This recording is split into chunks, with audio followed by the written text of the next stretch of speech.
ตาต้องขี่รถเมล์แฟนไผ่น้อสั่งมางามแต่ดีว่าอกสีเพในนางเฮียงตาหวานจังแม่นปากหวานแค่น้อยปล่อยขาลมใส่จนน้องเพ้อฝันขอถามผู้บ่าวปากหวานว่าอายนั้นเป็นคนบ้านใดบ้านอายุท่าแก่ปล่อยทางแยกไปเมืองมหาไซและน้องเป็นคนบ้านใดบ้านน้องนี่นะอยู่สวรรค์นี้เองถามคืนแน่มีแฟนละบ่น้องยังบ่มีใจน้องยังว่างปากติโทคือถึกใจแท้ละนางขันใจน้องว่างอ้ายขอเบอร์โทรแน่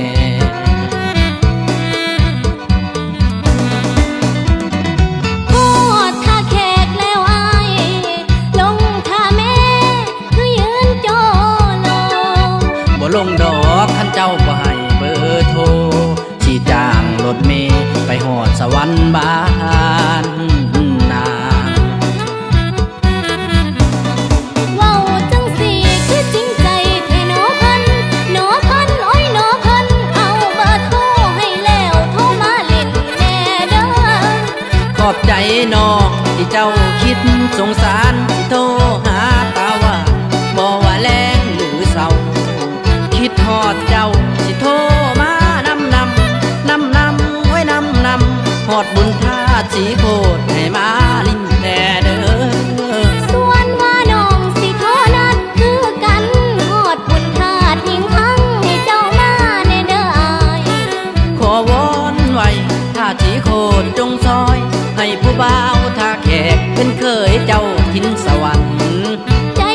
น้องก็คิดเส้นเดียวกันจึงวอนทาดหิงหังให้หักเฮาสมหวัง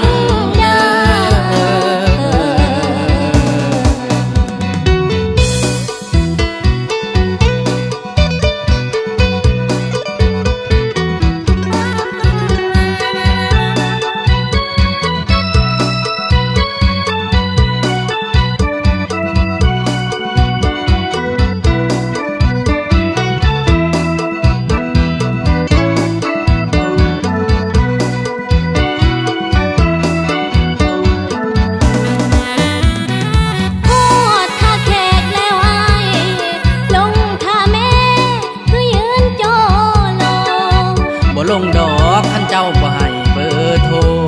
สิจ้างรถเมล์ไปหอดสวรรค์บ้านนาเว้าจังสิคือจริงใจแท้หนอพันโอ้ยหนอพันเอาเบอร์โทรให้แล้วโทรมาเล่นแน่เด้อขอบใจน้องที่เจ้าคิดสงสารที่โทรหาตาว่าบ่ว่าแลงหรือเศร้าคิดฮอดเจ้าสิโทรมานำไว้น